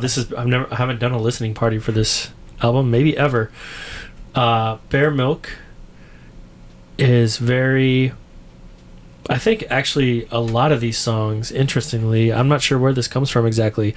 It comes from who this band was. So everyone had influence on it. Lyrically, a lot of this stuff is very basic from a sort of almost like a childhood perspective, like a young child, maybe from our own like selves as young children. But while that may be sort of like some basic takes on some things, some of the words, it harkens to like some pretty deep and I think I don't know, monumental concepts as a human. So Bear Milk, there's quite a bit of it alludes to a lot of natural things. I think nature inspires a lot of kids, like just being outside, looking up at trees, walking in the grass, whatnot. There's a lot of that in Bear Milk. And then there's an idea about sort of the world revolving around oneself. I feel like this is a song, like, I guess every band, you kind of make up your own words if you don't know what the words are. So I feel like there's the repeating part is "I am a son of a gun." Is that the actual lyrics, or is that just what it is in my head? There's a reason why we didn't publish the lyrics, and that's because one very active component of all of these songs is the listener. So that's not a question that I'm able to answer. John Michael told me the same thing, 6-8 years ago, however long it was. Yeah, probably 8 years ago. He said, yeah, there are no lyrics. It's whatever you want it to be. It's what you hear. It's what it is to you. That's a good explanation. All right. So next is Itsy Bitsy Beastie, and I think that's one that's definitely kind of a childhood. Which I remember being in the studio with you one day. What was the studio? What was his name? John Blank. Stephen Nichols at Yes. Azalizum Studios, which now Jared and Maddie from Psychic Dungeon, they live there, and I think still that I know do a lot of music there. I don't know how much they record there, but I suspect it's quite a bit. It's cool. I feel like I was saying "yeah" on one of your tracks. Do you remember which one that was? Or maybe I got cut, or maybe that wasn't even used. It was probably I don't recall. Probably I think maybe A Freshiest has the part where that happens. I think A Freshiest. That sounds about track right. 8. Let's listen to Itsy Bitsy Beastie. Itsy Bitsy Beastie.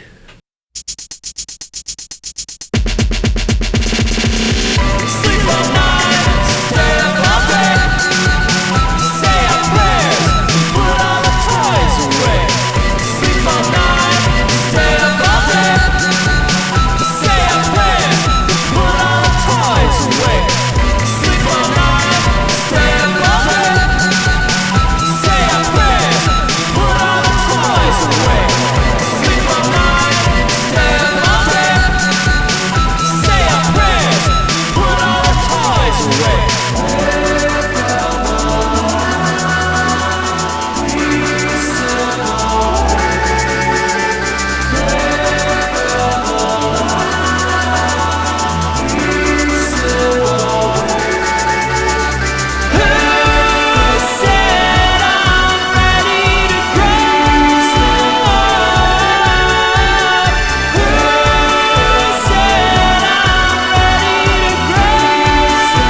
Yeah, I think that was me. Yep. Or you were I was in that. in That was it. it. That was you. It's a bitsy beastie That was saying, fun. hey. Are you still on? Are you still on iTunes? Is PK still on iTunes? Should be. Yeah. Does PK have an Instagram? Yeah. I couldn't find it the other day. It might be taken down. The next one is Hori Hurrah, which I believe had another name at one point that was a little preferable, but you probably had to change it. And this is one of my favorites. I feel like when I was a kid, track 3 was always the best track. So let's play it.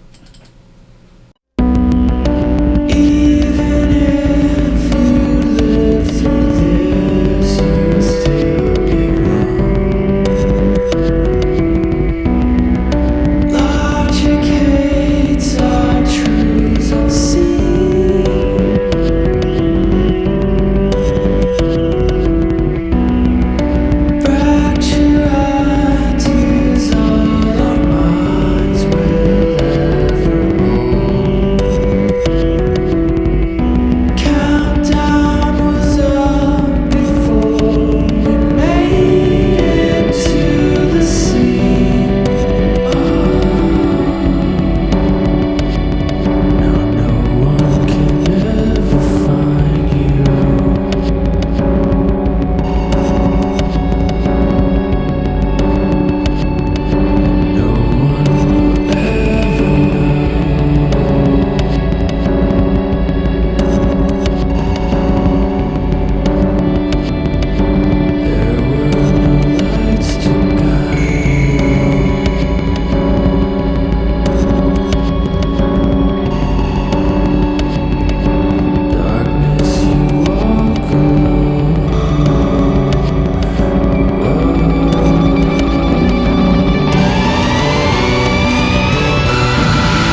Hoi hurrah. There's a music video for that one on YouTube. Yeah. How many music videos did you have for this album?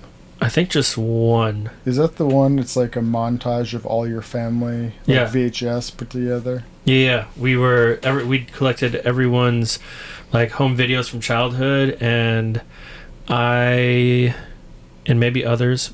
I think it may have just been me. I'm not sure. Digitized all of those, and then edited those to make a music video. I feel like there's a shark attack in there at one point. There's a shark attack. That's me and my sister in the bathtub, and when we were little, and I was like, had a toy shark, and it kept like attacking her. That's cool. Well, the next song is called Eunuch. Eunuch. This one was written in a dream, fully composed in my sleep. I woke up one morning, and the song was written. The music for it was written, and I recorded all the parts into a voice recorder, which may have been a cell phone. I don't think it was. I think it was like a tape recorder, and because I had to get it down because I woke up with it, or it woke me up, and that's what became Eunuch. The words were written later. The lyrics, whatever lyrics we put to it, were later. But the whole 100%, the whole song, exactly as I heard it in my head, is what you hear here. That's amazing. Is this the only song made in this fashion? It's the only song that I have that has been fully completed in my head that has turned into like exactly what I heard in my head. That's amazing. Yeah. Well, let's listen to it. Yeah. Eunuch.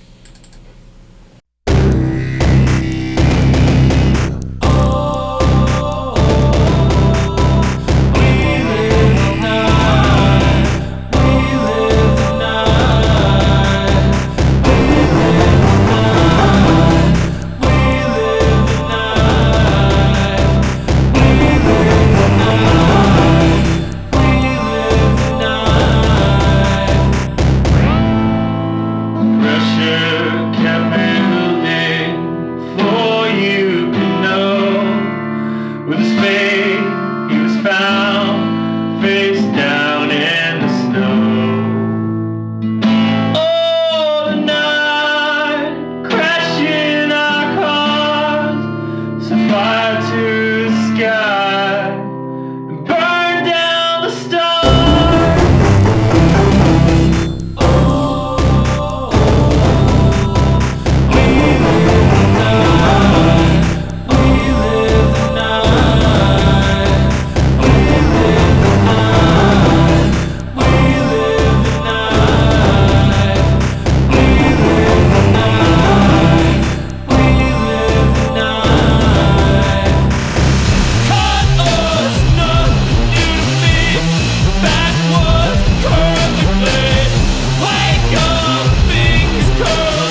And now I kind of want to just hear it a cappella.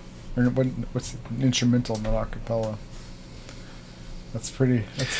Well, I take it back what I said earlier, because listening to it now, I realize, no, there were like a lot of parts of the song that was contributed to by other people and that we edited and added along the way. The thing that was fully written in my head was the main doon, doon, ch, doon, doon, doon, ch, doon, doon, doon, ch, the drum beat and the da da da da da da da, the main like melody and the different harmonies that happen through that main part.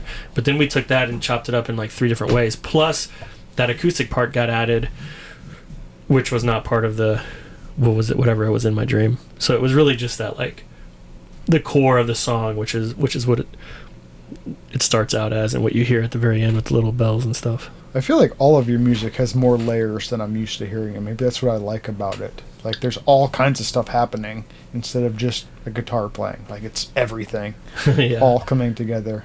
Yeah, I think that's especially true for this Prophets and Kings album. It's very in your face in many ways. It's definitely overboard in my opinion, and as far as my taste goes these days, a lot of ways it's way too much, but it's what we were feeling at the time, and it's what we did, and it's a lot, and a lot went into it, and yeah, it's still pretty good. I think Eunuch would have fit onto the Antebellum album. Like Yeah. It's got that same kind of the style that Antebellum had. You mean specifically like the guitar part and vocal? Mm-hmm. Yeah, for sure. It's got a decent amount of A minor chord. Yeah, I knew. I caught that. That'd be it. That's the thing. That's what you're hearing. That A minor right there. Yep. Hey, I give it an A+. Well, the next song is called First Taste, and I never realized it, but it's the same exact time as the song before. 4 minutes, 8 seconds. Huh. I didn't realize that. This is probably the most palatable song of all, I think. Of all the songs on the... It's the most pop forward. Yeah, well. I'm going to use the restroom while it plays, and I'll be back. Just Right. go ahead and play it. I know exactly what it sounds like. I've heard it a million times. I'll turn it up, and make sure you wash your hands. I will.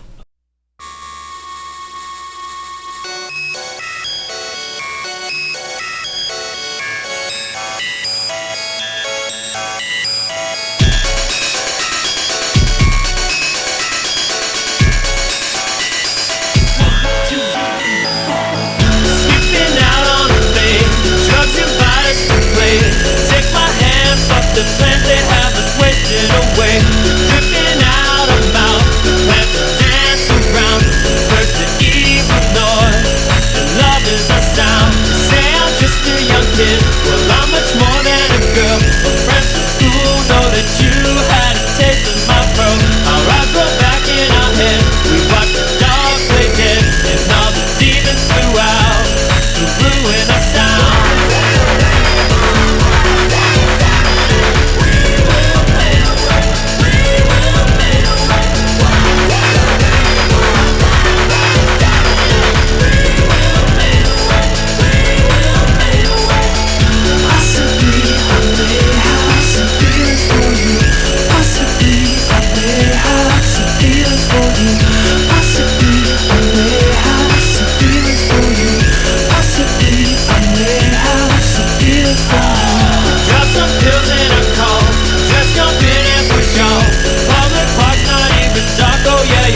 So soft, my tongue explodes in your mouth. The wettest, loneliest cave. We taste the sky, close our eyes, let our souls slip away.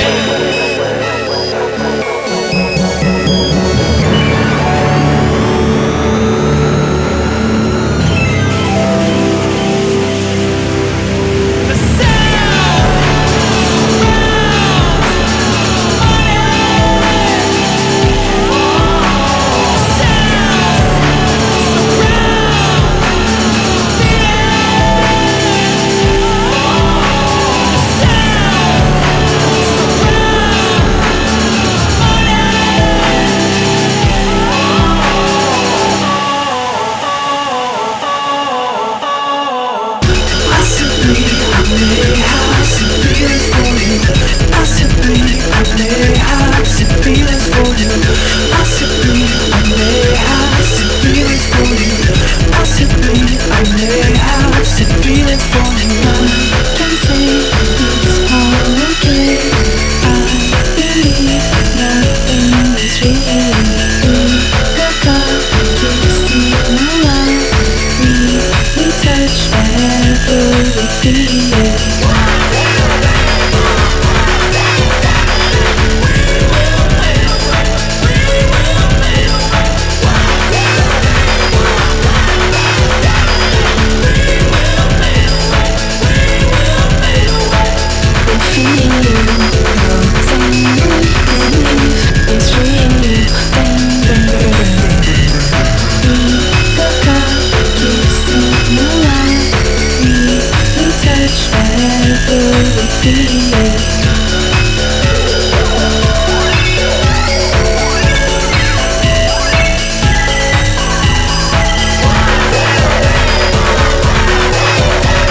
First taste. That's a good one. Do I remember correctly? You guys had a computer that you played, like all your stuff went through, called the Brain. Yeah, for our live show, that was created to accommodate. Like these songs were written, nor not necessarily written with it, but we built that to accommodate. It was way too complicated of a live show, but was it worth it? No. I vote yes. Yeah, I remember. I mean, John Michael told me a lot of stuff, and I never knew if it was actually true or if he was just making it up on the spot. But I mean, sounds like you guys were on the same page. Yeah, I think it was true. There was a lot going on. Yeah, we had a full like computer. It was really complicated, man.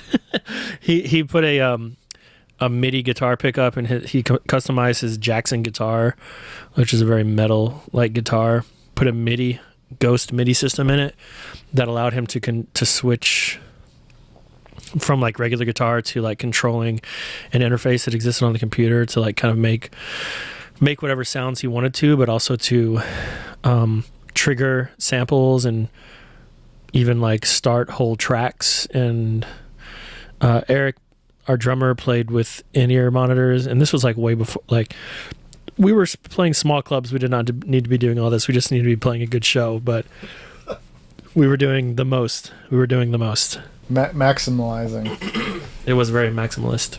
Well, the next song is called Misery Haunts. It's another one of my... I mean, I have a lot of favorites. I have probably like 10 favorites on this album. But Misery Haunts is a good one. Yeah, this is one of my favorites too.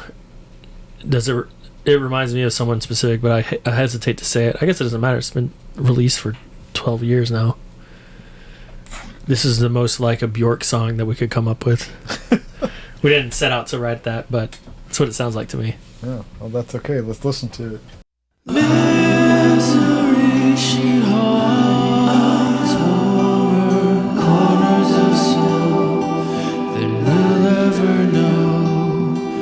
Loneliness and hope serves to lead children home with gifts of new hope. Architects of joy build on strife and on toil.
Thank you. We're going to take a 2-minute break Cool. because I guess Instagram is filling up. Oh, We have too many followers right now, so we're about to break the internet. I understand how that is. So we're going to take Wouldn't be my first 2-minute break. Alexa, play music by Prophets and Kings. Music by Prophets and Kings is only available with Amazon Music Unlimited. Here's a station based on Prophets and Kings. Sounds lame. Alexa, stop. We're rolling? Great. Sound speed? Yep. Sound speed. The next song is called Nadia. Yeah, this is by far the most chaotic of the songs. It's about, I can tell you what this one is about, at least from a 30,000 foot view. The Zoo? It's about Nadia Suleiman, also known as Octomom. So yeah, you're correct. The Zoo. I don't know who that person is that you mentioned. Octomom. I guess you better get current on your 2010 news. Did she have 8 kids? Yeah. Oh. Okay. At once. Like. They all 8 came out at the same exact time? Yeah. That's chaotic. Yeah. All right. I mean, this is amazing because I'm a huge fan of this album and I'm learning all kinds of new tidbits. That was the goal. So, yeah, goal Nadia. achieved. Shout out to Nadia Suleiman. Nadia Suleiman.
think that was a track initially started.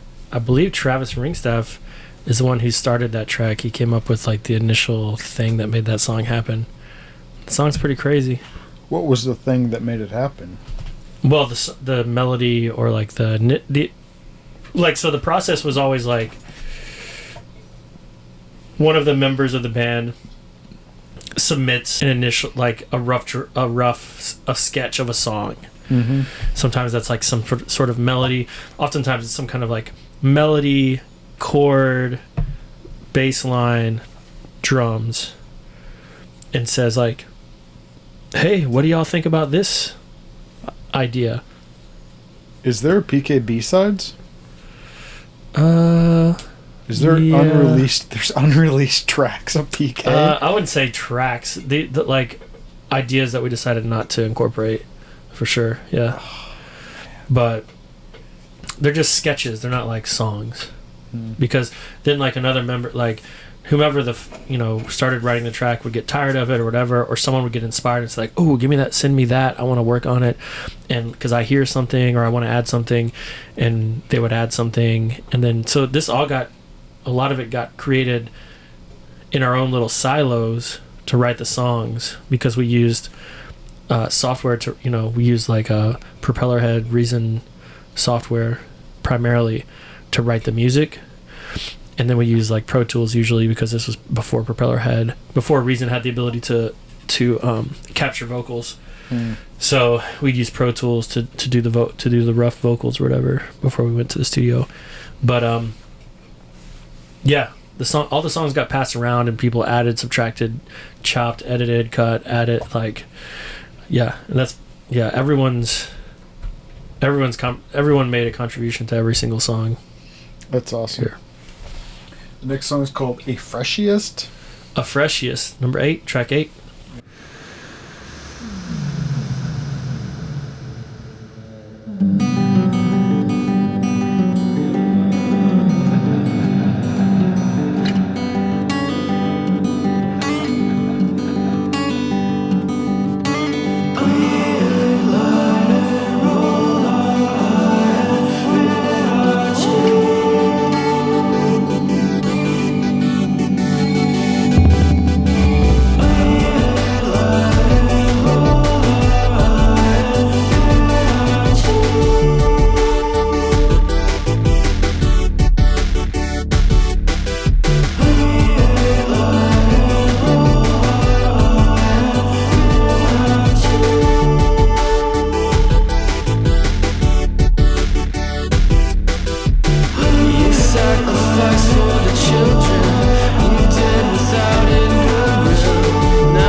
And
realizing that's one of my favorites too. That like electronic crackling, it's really nice. Is there a name for that?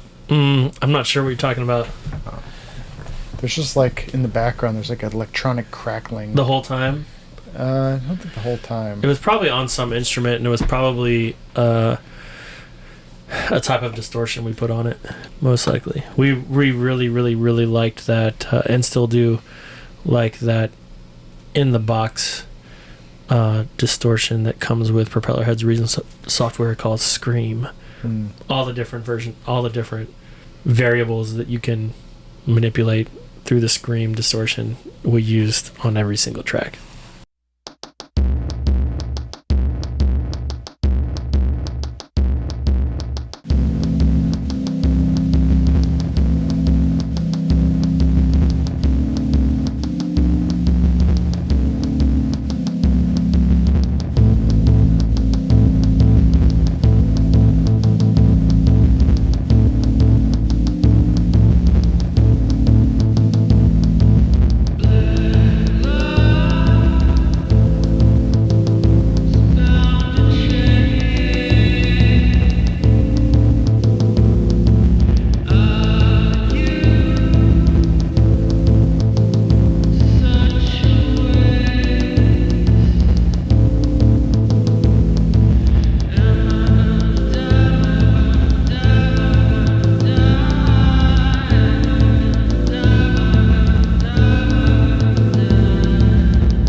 That was Happy Valley. Yeah, I gotta say, I love the. I feel like I can pick out the specific things that Travis Ringstaff added to all these songs, and because his part, I've taken a lot from his musicality. He was our bass player, but we all worked on all aspects of these songs. But like, I can hear bass parts that are from this album that like his sensibilities I've definitely employed on future songs. You know, yeah, that's cool. The last track is called "Die to Rest." Die to Rest. Born to Suffer. Die to Rest. Was there any particular flow on how when you planned these albums? Like, did you think about what the order they would be in for presentation? Yeah, for sure. Well, not when when the album got put together. Yeah, I know. I'm sure we did quite a few different like orders or whatever, but this is definitely a closer track, just because of how the end of the song goes. It was like created to be a closer, and Barrel Milk was created to be an opener, you know. And I would say First Taste was created to be probably track. Hori Hara. You know, a single usually, you know, on a 10 to 12 song album, your singles are going to be tracks like 3 and 4. And so I think First Taste and Hori Hara are perfect in their placement. Eunuch is pretty weird for being track number 4. But yeah, I don't know. It's a vibe, it's a flow. There's a lot more childish stuff packed into tracks like 1 through, 5. And sort of, it grows up a little bit. I don't know. Nadia's childish. Nadia's like a commentary, like a social commentary.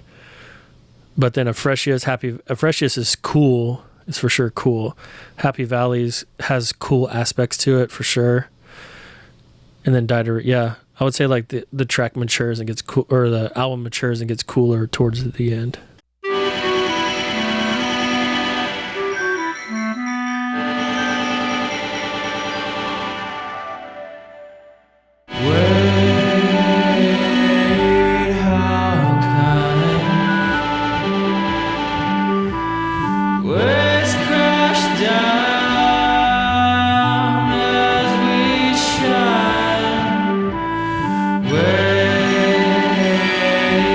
Through the day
ocean breaks and I'm caught up.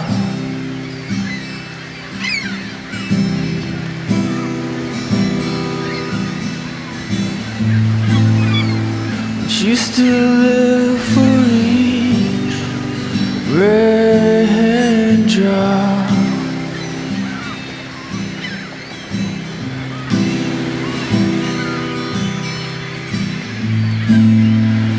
If I could, I'd sit on your smile,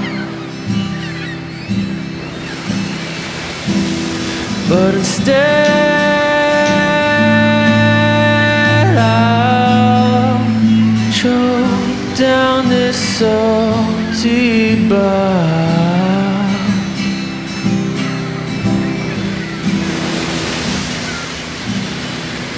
No more treading around.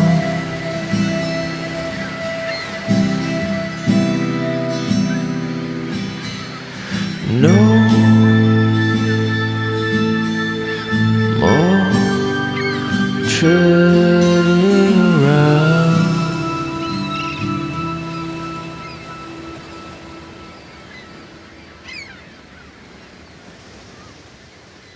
Well, that was Die to Rest. Go to bed. Had one question come through. When this album came out, were there any songs that were more or less popular than you expected they would be? Yeah, I think that for one, I was surprised at how many people really enjoyed Bear Milk and got behind it and thought it was exciting because it's a really long song. It's an album opener. It sets you up for like the full album story, sort of. It's also, it's a good show opener. It has a lot of energy. It really like sets us apart. Or back when we were playing it live, it was a great show opener. It just like brought people, people knew a show was happening when that song started. But I was surprised at how many people really liked that song because it's not like a pop structure or a pop song at all. And I was overall, the whole album is far less popular than any of us had hoped it would be. It didn't like go viral, get huge. We had some fans like internationally, and it got in like record stores nationwide, but it didn't like really take off. It did we charted on the Billboard College Radio, but it didn't like send us to the next stratosphere, which is certainly what we had thought it might do. I'm really surprised it didn't. I mean, it was like America's best kept secret. Thank you, says the president of our fan club. Yeah, so I'm the president of actually two clubs, PK clubs. There's the fan club and then the addiction club, like we support group for those of us who are sad. So I guess I'm gonna have to keep shopping this to labels and get someone to pick it up. Yeah, that's right. And then I don't know. Yeah, I guess it's still relevant. Yeah, sure, why not? It's very relevant. When does the Stratton Tingle Gentle Thrills album drop? What's the plan for that? I'm actively looking for a record label to release that album, and if nobody's interested, then I will be releasing it this fall at some point. Someone will be interested. Fingers crossed. Bonus, last question. Can I produce the first music video, and what's the name of the song of the music video? Yes, you can, and you get to pick the song. It's up to you. You don't have one favorite you think is your favorite on the album that you want to make a music video for, or has a good story or something? I think that all of the songs on that album deserve a music video, especially in the day and age of video content online. I think at least 3 of the 5 songs could easily be a single. So I'm going to leave it up to you. All right. That sounds awesome. Well, thank you again for doing this listening party. It's was a podcast bucket list item that this is the peak. The podcast may just end here. This is kind of what was the big goal. So Yeah. No way, it's not going to end here. I got the sweet equipment now. Exactly. Congratulations on a great podcast, Oh, Esoteric. thank you. We'll end it there.